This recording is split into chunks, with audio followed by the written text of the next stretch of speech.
It's now time for our main event with your host, Chris Tetrold Blair. Welcome to Once Upon a Turnbuckle. So, wrestling fans, don't ever tell me I don't give you anything. Not only am I dropping a bonus episode this week, but I've brought along some very special guests. A couple of legends in their own right. One of them is a true legend of the ring. So I'm so excited for this one. But yeah, without further ado, welcome back to the show, Nick Masci from Captain's Corner. He's in talking to his little wife. Is he? That's fine. That's fine. But Yeah. The real star of the show then, Cowboy Scott Casey, welcome to Once Upon a Turnbuckle, there. Chris, thank you very much. And I'll probably throw a little cockney at you because I was Lord Al Hayes and the British Bulldogs quite a bit, so if Cool. I embarrass, I'm too bad. No, absolutely fine. No, go right ahead. Go right ahead. So I don't really know where to start because you've had such a career. There's probably so much to talk about, and I don't want to kind of dissect everything that's in your book because I'd rather people went out and bought it. But if we start back at the beginning, so just for anyone who may not be too familiar with your story, where did it begin for you? When did you discover wrestling for yourself before you actually got in the ring? I lived in Amarillo, Texas, the home of Dory and Terry Funk and Dory Funk Sr. Mm-hmm. And Terry and I were pretty close to the same age. And he asked me one day, he said, would you like to see the world or you want to stay here in Amarillo? And I said, I think I'd like to see the world. Absolutely. So, hooked me up with Dick Murdoch, Terry, Dory Jr., Dory Funk Sr., and Bobby Duncombe. And they all got in the ring with me, and it was a long first day. But after that, I just kept coming back, and they kept beating the crap out of me. And finally, I guess they said, well, hell, we can't get rid of it. We might as well teach them how to wrestle. And they did. And that was back in late 1969. And I started in 70. And I went from Amarillo down to Tampa, Florida. And on the way down to Florida, I had a little Volkswagen. When you don't have a lot of money. And anyway, so I'm driving along and my Volkswagen starts smoking. I went, oh, hell. And this truck driver stopped and he said, what happened? I said, I don't know. He said, well, I've got a friend in Decatur, Texas, which wasn't that far away from where we were. He said, I'll take you over there and let him look at it. And we went over there and he said, your thermostat went out on you. Okay. Well, I didn't know what that. I thought it was something that you stuck in your mouth for getting your temperature. But anyway, I talked to him and he said, my partner here, or buddy, he knew that they knew each other. He said, my buddy said, you're starting to wrestle. And I mentioned Terry and Dory Funk. He went nuts. He said, I know you probably don't have a lot of money. He said, and this is going to run you $400, $500, $600 somewhere in there. He said, and I will fix it for you. And you could just send me money. He gave me his address and I made it down to Tampa, Florida. And that's how I got started. At first, I thought I'd be a pearl diver in a restaurant washing dishes, Yeah. But no, I made it down there. I walked into 106 North Albany in Tampa. Then that's where they had their office. And here stood Eddie Graham, Duke Kiamuka, and Sputnik Monroe, an old-time wrestler. Wow. And they introduced me, I introduced myself. They talked to me and stuff. And Eddie and Duke left, and here was Sputsy. And he said, way he talked, he said, kid, by the time you finish this profession, you'll have gone everywhere. I said, what do you mean? He said, you'll be like Coca-Cola. Right. I went around the world 9 times. Wow. Yeah. I mean, been to Saudi Arabia. I've been to England. I've been to Japan, Australia, New Zealand, you name it. And it was quite an experience.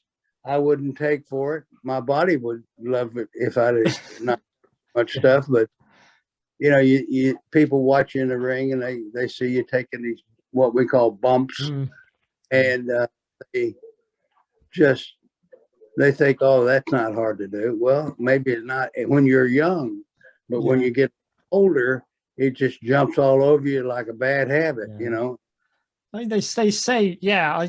I get really annoyed as a fan when I hear people say, it's fake or it looks, it's easy. You guys probably make it look easy because of what you've been through, but even then, I wouldn't want to do it.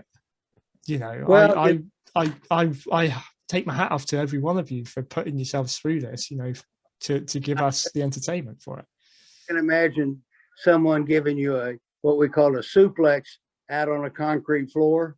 Well, those chairs over my head, running into walls, just numerous things and more bumps than you can imagine.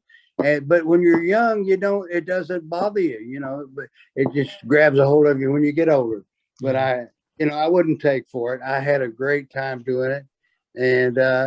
And just like anything, there's ups and downs, there's happiness, there's disappointments, and you just kind of go with the flow. And I really enjoyed it.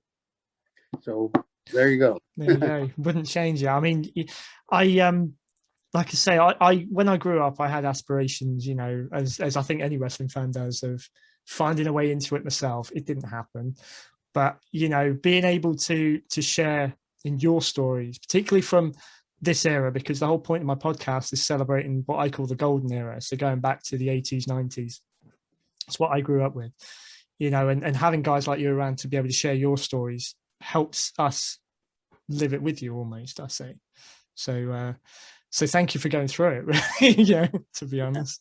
Well, we all have our story. We all have our moments in the sun. And it's just like I told somebody one time, they said, well, why did you take steroids? And I admit that I did it. I said, because I wanted to get bigger and more muscular. I mean, you can only go so far with what God gave you. And if you find some way to enhance it, so be it. It may be cheating, but that's what I wanted to do. And it's just, and fair play for you admitting that as well, because there was so many, through the late 80s, early 90s when that kind of scandal hit the spotlight that denied it, even though they've either come out and said it now or it's blatantly obvious what they were up to. These guys, the average person does not look like that. No, I'm sorry, folks, but you have to build yourself up. I mean, I was bench pressing 500 pounds, doing 330 behind the neck, squatting with 4 pounds repetitions. And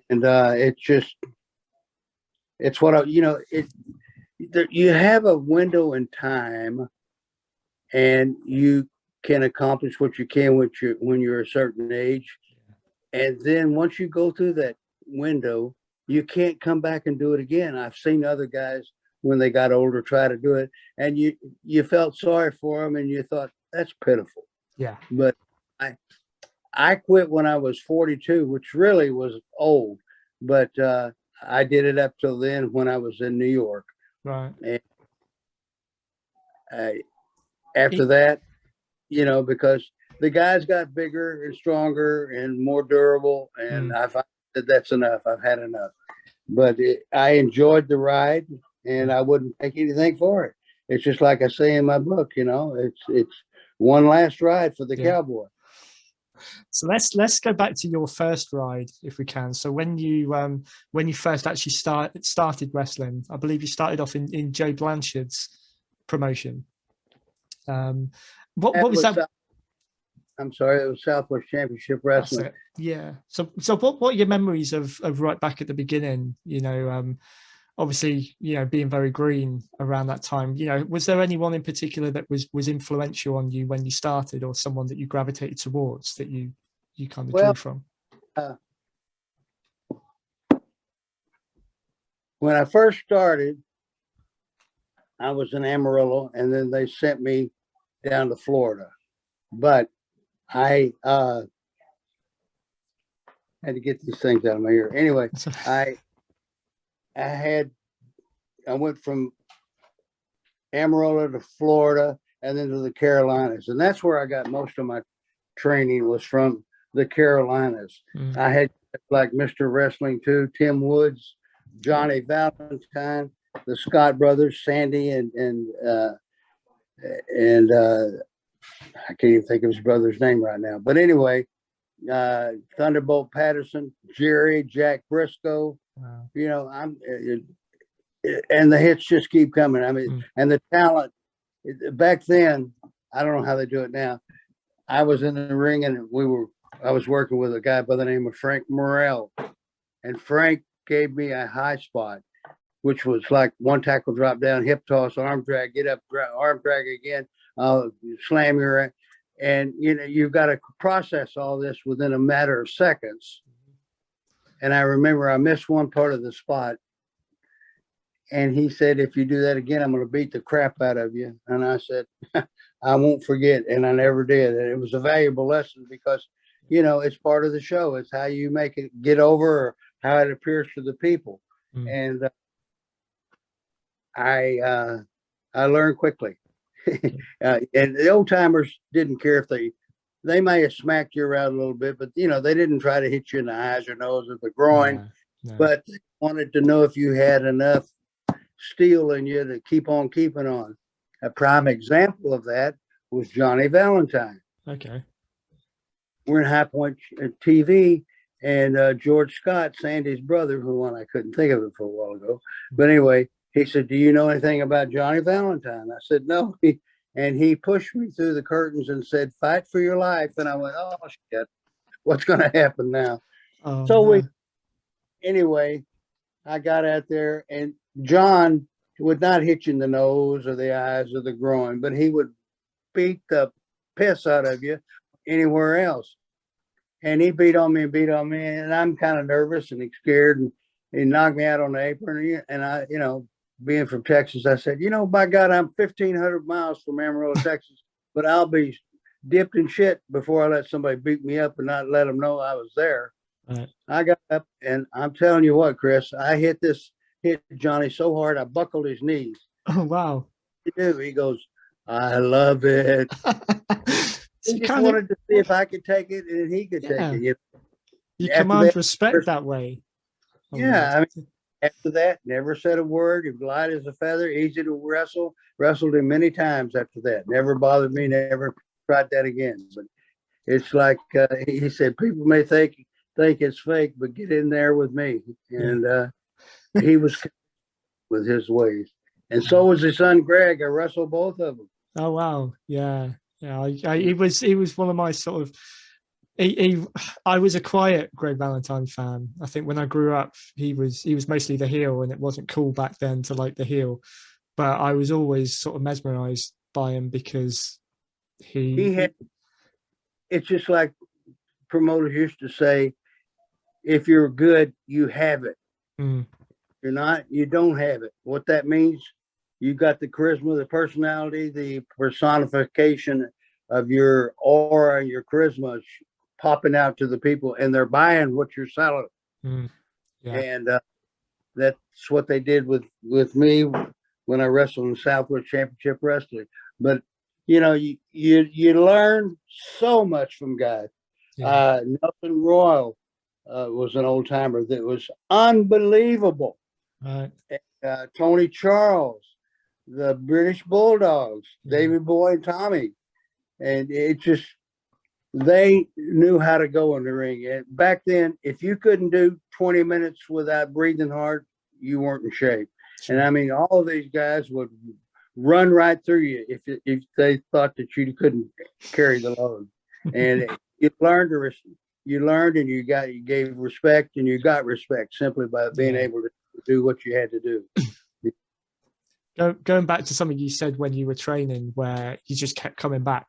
There's quite a lot of these these like famous biographies and that I've read of guys, you know, like Hulk Hogan or whatever. And that's the one thing that keeps cropping up is that that's the same message they put out there is when they started, they didn't realize how hard it would be. And that the fact that they kept going back is the reason why they got taken seriously. Right. So I guess in the ring, like you just said, if you can take it and give back, you show these guys you're serious. Whenever I wrestled for Dallas, for Fritz Von Erich and the Von Erichs, one night in Fort Worth, he said, Fritz came up and said, okay, you guys are the first match. Give me a good match. Me and Jack Victory went out there, and we went 20 minutes through, up, down, in the ring, out of the ring, up against the post, and slamming, hip toss, drop kicks, beating the piss out of each other. At the time it was over, we got back to the dressing room, and back then they paid you in cash. Mm. Fritz gave us both another $100. That was an unbelievable match, simply because we busted our ass and we made it's like the old timers used to say, the first match can tell you how the rest of the card's going to go. Yeah. That's what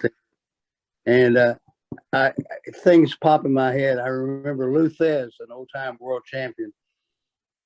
He's standing there looking out those curtains, and I walked up and I said, Lou, what are you doing? He said, I'm watching a match. I said, you were 7 times world champion. Why do you want to watch the match? He said, because you can always learn from somebody. You can steal from it and you can put it in your repertoire, but you can always learn. And I never forgot that, and I always watch the matches. Well, if he could do it, yeah, why not? If he's one of the grandfathers of the sport, as it's known. Oh wow, that's pretty cool. That's pretty cool. Moving on then to you nicely segued into that. So you also wrestled for World Class, let's say for the Von Erichs. What was that like? Did you have a lot of interaction with the Von Erichs at all? Firstly, well, I think of the Von Erichs, and I think how, and I'm sorry, folks, how senseless it was for those young men to take their lives like that. And I'm not real religious, but I know that God says that's the one thing he won't forgive you for, committing suicide. Sure. Anyway, but it didn't matter what you looked like, how much ability you had, or who you had beaten in the past. If you weren't a Von Erich, you were only going to go so far up the ladder. Sure. And that's just it's like the old saying, it's my backyard, it's my football. And if you don't like it, leave. And that's exactly the way they did it. And that's just the way life was, And I knew that. I stayed there probably for about a year, and I left after that. But I just shake my head still thinking about Kerry and David and Chris and Mike taking their life. It's so sad, but but they'll always live in the memory of people, and they'll be just because of that, Yeah. I mean, Kerry Von Erich probably was the only Von Erich I was aware of as I was growing up, and he was one of the first ones that passed that I knew of. I was still quite young at the time, so I didn't really understand what happened, how it happened or anything like that. It was just sad. To know he wasn't there. And then, as I learned more as I grew up about his family and that, a lot of people think, was it a curse on the family? There's something running through there, that I'm going to get a lot of heat from the fans from saying this. It wasn't a curse. They were just plain stupid to do something like that. I'm sorry, life is too precious. And we only have so long on this earth to live it. So why shorten it, Absolutely. But they did. And I'm sorry, folks. That's just the way I feel. No, that's brilliant. No, thanks for sharing that. Appreciate it. Yeah. So sticking with World Class, there's obviously so many other names have gone through there. Do you remember any particular memories, any particular matches or people you worked with there, apart from obviously the Von Erichs?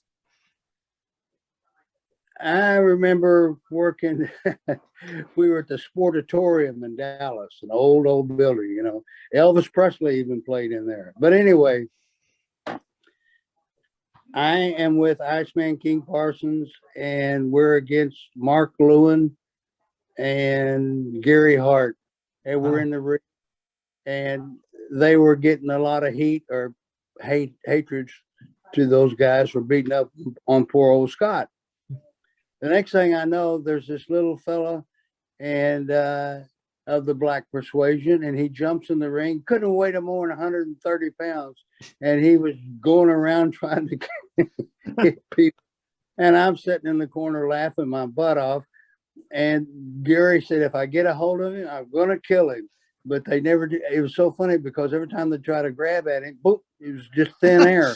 And we had a lot of laughs over that. Okay. And I said, "Do you think you could ever wrestle that fast?" He said, "No, not my time." But it was fun. It was that was just a fan, was it? Or was someone who... Yeah, it was just a fan. It wasn't part of the show, nothing.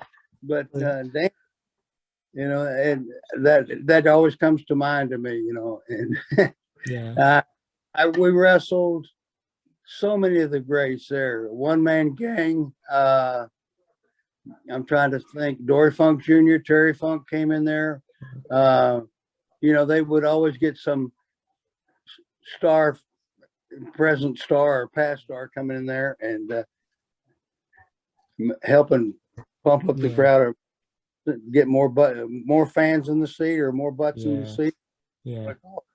And it was fun, but back then you had to create a story. You got in the ring, you started it out, you got to the middle, and boom, you finally got to the finish. Yeah. And nowadays, I really can't take anything away from the guys the way they work now, but they're making a hell of a lot more money than I ever made in there.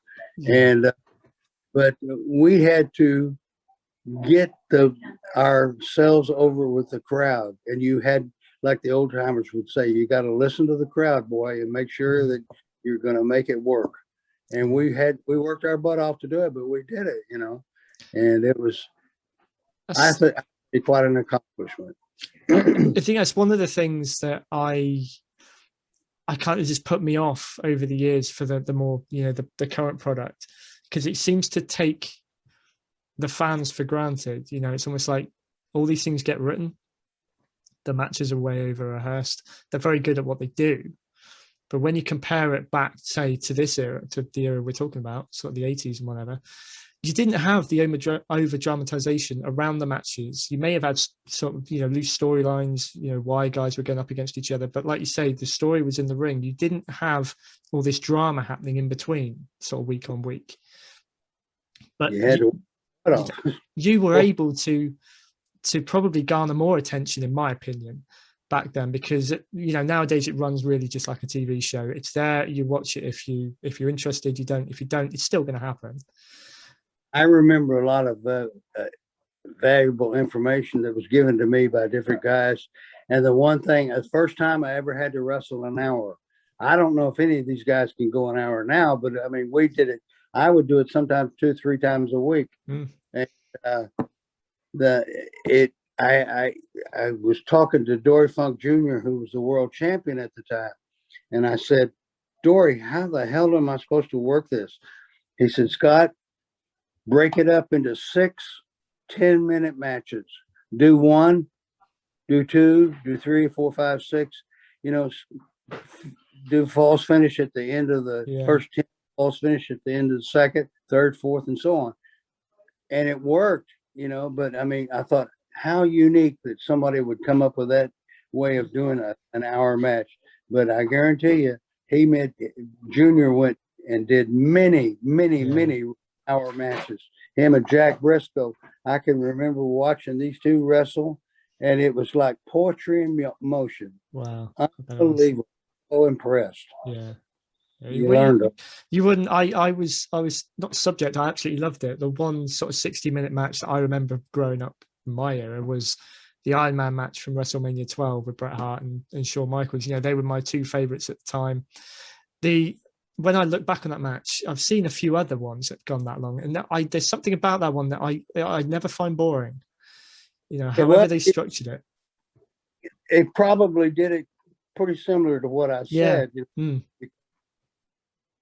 You can't go out there and beat on somebody for 30 or 40 minutes and not do anything about it. That's why you had to break it up into segments. Yeah. And it works. Believe me, I have trained different guys, and showing them what I was talking about, and it works. And speaking of training people, I'm very proud that I trained Booker T and his brother Stevie Ray, and I tried to train the Ultimate Warrior, but he grasped it to a certain degree, but he didn't catch a hold. But it's like I told him, I said, Jim, his real name Jim Hellwig, and I said, Jimmy, if you will just bear with it, I'll guarantee you'll be the world champion in 6 months. I said, because nobody looks like you, nobody acts like you, and can go like you do. And it wasn't 6 months later, he was a world champion. Yeah. But those are a few of the guys that I trained, and I'm very proud. I was going to touch on that a bit later, actually. Booker T, Stevie Ray, Harlem Heat, again, two very big names, legendary tag team that I grew up with. So we'll jump forward to that, actually. So, what was your first impression of them? How did they sort of cross your path? I had just finished wrestling in 1990 for the WWF, and I got a call from Ivan Putski, whose real name is Joe Bernardsky, and he's a true, real deal Polak. And he's Scott, I know you're through up there in New York, would you mind coming down and helping me? And I said, no. So I went down there, and they had a couple of guys in there working out. And he said, I've got 2 guys coming in I think that we might be able to do something with.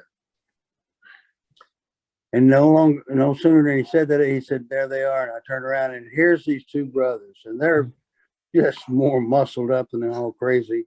Yeah. And I got them in the ring and showed them a few falls and stuff. And then I did something that most trainers would never do. I told them the truth. And I said, look, they're going to call you names behind your back because of your race. They're going to call you names because of the way you look. You're muscled up. They're going to call you names because you can get in there and move. And they respected that. And it wasn't maybe 4 or 5 years ago. That was 20 years ago, probably. But anyway, it wasn't, they had me induct them into the Cauliflower Alley Club. Oh, wow. And that's very cool. To Las Vegas, put me in a room and the whole bit, took care of me. And they said, we just want to thank you for giving us our opportunity to be something in this world. And I thought that was nice. That speaks for itself. I mean, at that point, did you? I know it's easy looking back on it now, I suppose, not having a crystal ball at the time. But did you envisage that they would have the success they did? Absolutely. They caught it. I would show them something in the ring, and they'd do it better than I did when I first met them. Right. I mean, street kids, and they could hustle and move and whatever. And I said, they're going to do all right. And they did. They did great, and it just, I'm very proud of them. No, it's brilliant when you can sort of lay your hat on something like that. If you hadn't succeeded in anything else, knowing that you had something to do with them. Plug my book one more time. It's One Last Ride, The Tale of Cowboy Scott Casey. And I tell people, if you're opposed to awkward situations or carnal knowledge situations or things, don't buy the book. If you want fun and and it was just things that, when you're a young man, you're going to do most anything and everything you can, and you chase women, and we did. And if you enjoy that kind of thing, well, then I hope you buy it. And I'm proud of it. Like I said, it's 240 pages of tickles, tackles, and drop kicks. One Last Ride, The Tale of Cowboy Scott Casey. There we go. I'll talk more about the I'll go back into the book in a bit. There's one part when I knew I was going to be able to talk to you. Obviously, there's one stint of your career that I did want to touch on, which I guess a lot of people do, was your time in the WWF. And from a personal perspective, my very first episode on this podcast, I talked about where I first fell in love with wrestling and what it was that hooked me in. My very first glimpse of my own of wrestling was the WWF when I was given a VHS of the Survivor Series '88. So that event is always going to be, you know, very dear to me, and you were on it. Yeah. I do have a confession to make, though, is that for the first number of years I was a fan, I did think that you and Brian Blair were the same person. mainly because yeah, the UK, you took his place in the match, didn't you? Yeah. Yes, I replaced him. I don't know what happened, whether he had a sickness in the family or bad health or whatever, but I took his place because Vince walked up to me and asked me if I would do it. And I said, sure, I'd be glad to. I knew I was going to make a few dollars at that. Mm. So I went out there. But let me back up and say, or maybe I've already said this, I don't know, that all four guys that we wrestled against, we were the baby faces, they were the heels. They're all dead. Harley Race, Dino Bravo, Andre the Giant, and I can't remember the other one. Mr. Perfect. Yeah. Yeah. They're all gone. Yeah. And remember, I was talking to Tito Santana, and he mentioned that to me, and I said, well, you know, I never thought of that. No. But you're right, Scott. He said, I said, you're right, Tito. They're gone. It shows an injustice, really. I feel when you lose legends, and they're not just like recently gone. You know, Andre's been gone for an age. You know, lost these guys very young. How much notice did you get before that event that you were going to be on it? Oh, about 5 minutes. Oh, really? Wow. I was there. So, you know, you have a book of tickets, and I think it was in Ohio or something like that where we did it. Yeah. But you go from one major city to the next when you were up there at the WWE now, and it was when it was the WWF, same thing. Mm. But I rode with some guys, and we went there, and I'm just sitting there, and Vince said, you mind working the match? Brian couldn't make it. I said, no. He said, well, get dressed. Man, I'm stripping clothes off and putting clothes on, crazy. And it was quite a lot of fun. You know, I wrestled with Dino Bravo. Yeah. He beat me with something. Took about 3 minutes, but I made $5,000. I thought, well, I'd like to do that every 3 minutes. Life would be good, you know. And it was I blamed the UK. It may well have been just the UK version, but the cover of the video still had Brian Blair listed on it, which is why I got all confused. Then when I watched it, I thought, oh, he's changed his name to Scott Casey. I never put two and two together. So. Yeah, Brian's a very good friend of mine. He lives in Tampa, Florida, and he's president of the Cauliflower Alley Club. Yes. And he goes. I used to go when I lived down there to the Legends meeting in Tampa, and he presides over that too. But he's a good president for the company, and he's a good representative. Yeah. And he's a legend. I probably can leak this. I mean, nothing's been arranged as yet, but I've been in touch with him over the last few months and about him coming on here as well, which I'm really, really looking forward to. You know, whenever we can arrange that. Hello, give him a big hug from me. Oh well. So sticking with your time in the WWF just for a bit longer. So when you went over there, it was, am I right in thinking it was like summer of '87? Around about that time. Yeah, until about 89, almost 90. No, in 90. I wrestled from, I'm going to say 88 or 87 to 90 up there. I was very fortunate. And the reason I got in up there was because of Pat Patterson. Okay. I knew him and his lover. I mean, he was gay. And I didn't, when you're 18 years old, I didn't, and I live in West Texas.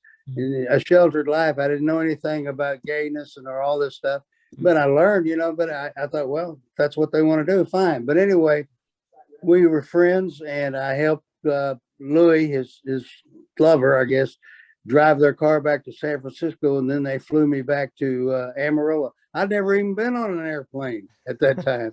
But anyway, they were nice to me, and I kept in touch with them. And then when I started wrestling and I got to the opportunity he got me an opportunity to go to WWF, and I took it. You know, it's like going to the World Series of wrestling as far as I'm concerned.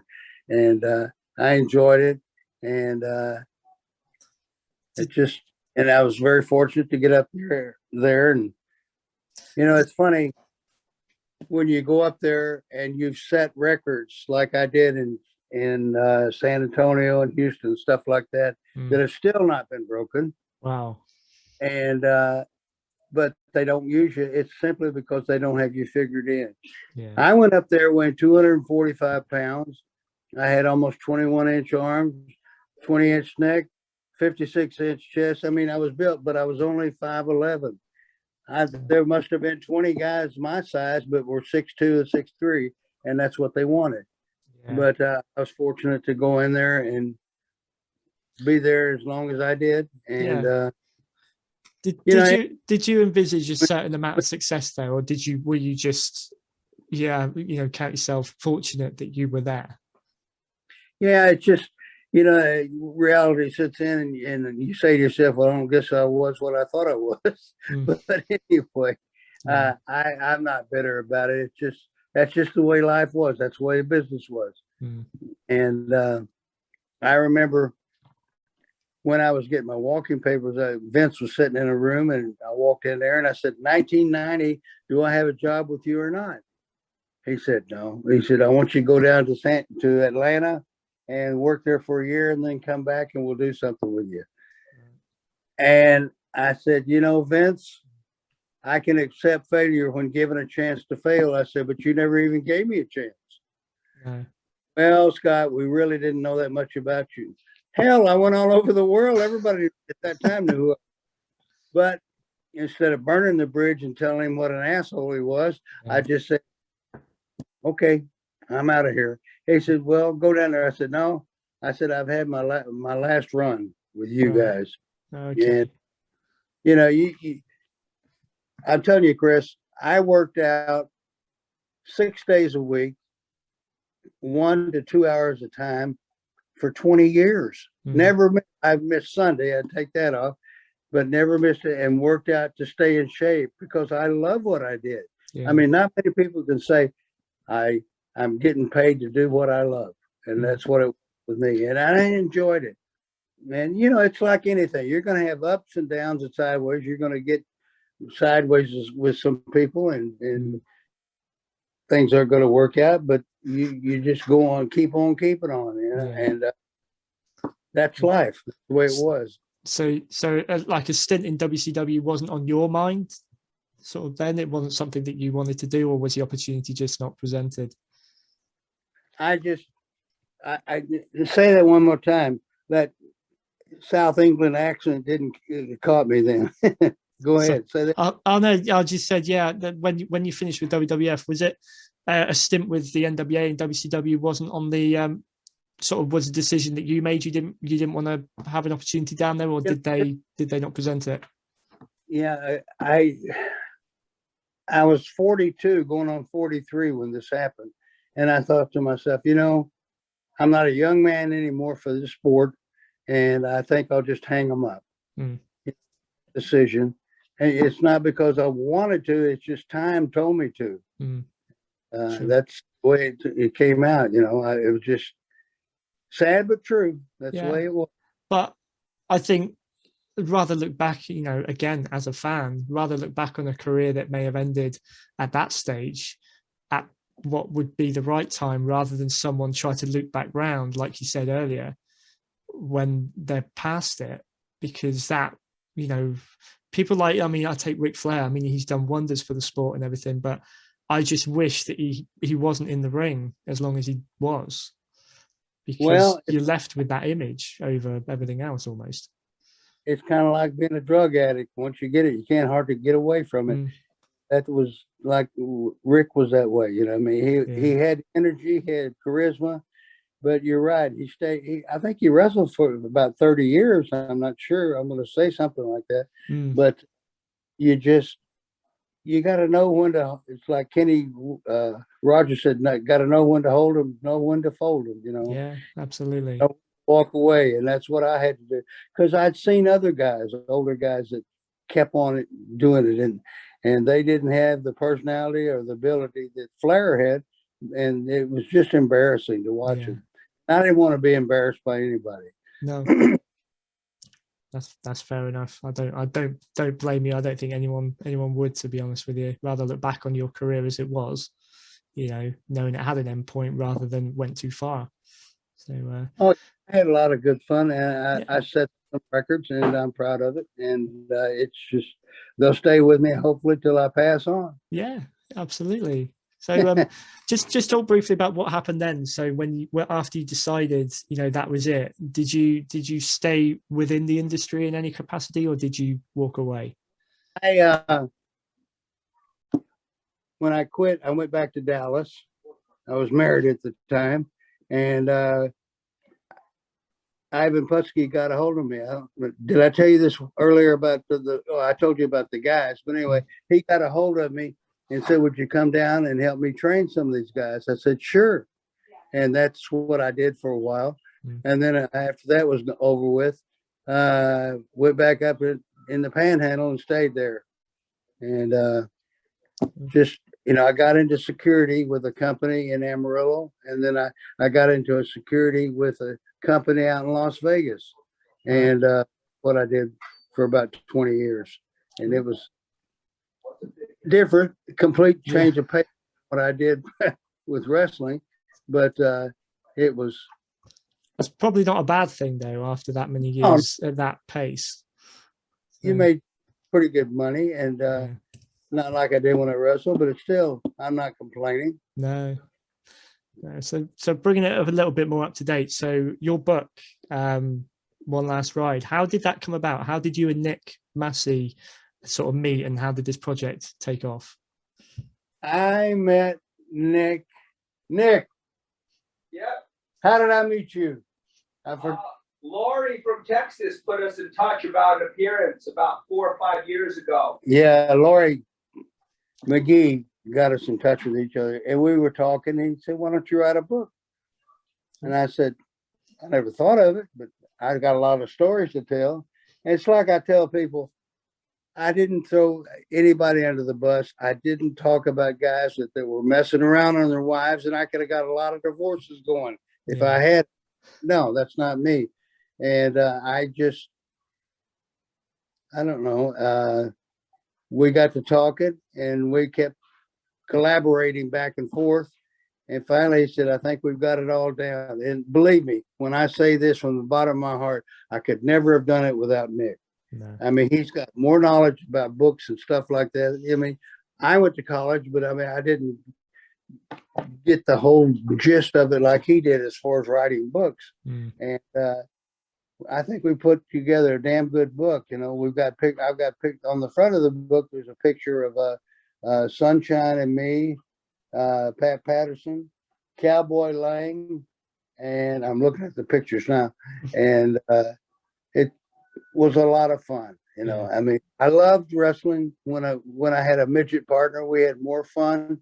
And I remember I was in Australia, and I was with Little Tokyo, or they call him Akabane, which means little feather.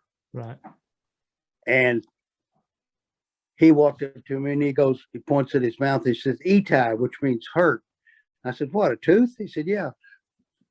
So we went and found a dentist, but on the way there, we were stopping long enough, and there's this lady of the evening, and he said, oh, you're a cute little bugger. She said, do you speak English? He said, no, he did, but he said, speak English. She said, well, you're kind of daft, aren't you? He looked at her. He said, you speak Japanese? She said, no. He said, you daft too. I thought I was going to kill him. He ran behind me. And it was, I had so many little things like that. I talked to different people, different situations. And, but like I said, I didn't throw anybody under the bus, but I made it entertaining enough that I think people are really going to enjoy it. I've had a lot of good response from people. after they read the book, and hopefully we'll keep on keeping on for a while. I can't wait. I can't wait to get a copy myself and read it, because, you know, I haven't read. Years ago, I went through a spate when I was reading anyone's biography I could lay my hands on, but I haven't really been driven to read anyone else's story until I knew about yours, because I think one of the things I've heard Nick say, one of the reasons why he wanted to do it, is because there's certain guys in the sport who everyone knows their story, but there's so many like yourself that have worked with massive names, been massive names yourself, been throughout the territories through this era, which sooner or later there's not going to be any stories left if they're not written down. Right. So, you know, I think having more from your era, you know, do this and get books out there is a must, really, while they still can. Well, it's a mixture of the good, the bad, and the ugly, but you know, that's just what it is. Yeah. But thank you for that. No, and is there any sort of memorable stories in there that you can pull out, just to give people a flavour of what to expect if, you know, when they get their copy? You might be surprised about a few things that you might not be, or you might be embarrassed about something, but then again, you might not be. It just depends on what your life personality brings forth. Sure. But you know, I had I remember one story with Dusty Rhodes and I. We were in Houston, and we've been out drinking, and he said, "Why don't we streak the airport?" Which means taking your clothes off and run through the airport. So they had the small airport where we were. We ran through it, and I remember Les Thatcher and a couple other guys were in the car, and they were supposed to be waiting for us. But lo and behold, when we get from point A to point B, there's no Les or the other guys we took off. Oh no! Just left you there. And you know, funny things like that. You know, it's not meant to be mean or hateful to anybody. It's just meant to have a good time and enjoy our fun moments. This is your story. This is what made that experience, that life for you. So, you know, I say, fill your boots, as we would say over here. You know, just put in it whatever you want. There's an audience out there that would probably read absolutely anything that you guys had to share, including myself. So yeah. Oh, brilliant. No, I'll wrap it up in sort of these next few minutes. This has been an absolute pleasure. Thank you so much for coming on. I was so it was a bit of, I thought it was a bit of a long shot, really. I've got to thank Nick as well for helping put this together. I wasn't sure if it would be something that would happen, but I'm so glad it has. One thing I like to do with my guests is just a little bit of sort of fantasy booking in the end.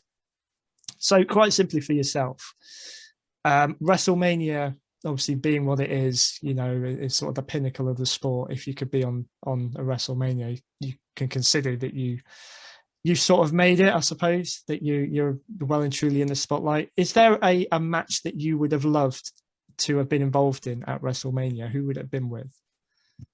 Probably with I'm going to say Ricky Steamboat or Ric Flair. Wow. You know, but their timing was impeccable. They were gifted athletes, and they had a lot of knowledge, like I did, of the business.